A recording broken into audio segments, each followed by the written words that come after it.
விஜய் டிவில மக்கள் எல்லாரும் விரும்பி பார்க்குற சீரியல் அப்படின்னா தாஹா கல்யாணம் தான். இந்த சீரியல் மார்ச் 20, 2023 ஸ்டார்ட் பண்ணியிருந்தாங்க. இப்போ வரைக்கும் கிட்டத்தட்ட 627 எபிசோடுக்கு மேல ரொம்பவே சக்சஸ்ஃபுல்லா போயிட்டு இருக்கு அப்படின்னு தான் சொல்லணும். இந்த சீரியல்ல லீட் ரோல்ல actor Vikram and actress Akshaya ரொம்பவே சூப்பரா நடிச்சிட்டு வராங்க அப்படின்னு தான் சொல்லணும். இவங்க ஆன் ஸ்கிரீன் பேருக்குன்னே ஒரு தனி ரசிகர்கள் இருக்காங்க. இந்த நிலையில இந்த சீரியலை சீக்கிரமா முடிய போகிறதா சொல்லி சோசியல் மீடியால ஒரு செய்தி ரொம்பவே வைரலா போயிட்டு இருக்கு.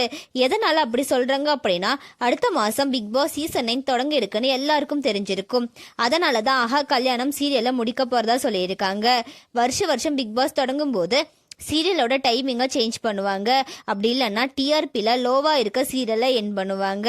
இந்த நிலையில ஆஹா கல்யாணம் சீரியலை முடிக்க போறாங்க. இந்த சீரியல் முடிய போகுதுன்னு வெளியான செய்தி ஆஹா கல்யாணம் ஃபேன்ஸ் பலருக்குமே வருத்தத்தை கொடுத்துருக்கு அப்படின்னு தான் சொல்லணும். ஆஹா கல்யாணம் சீரியலை நீங்கள் எந்த அளவுக்கு மிஸ் பண்ணுவீங்க அப்படின்னு சொல்லி கமெண்ட்ல சொல்லுங்க. அண்ட் இந்த மாதிரியான அப்டேட்ஸ்க்கு நம்மளோட சேனலை சப்ஸ்கிரைப் பண்ணிக்கோங்க.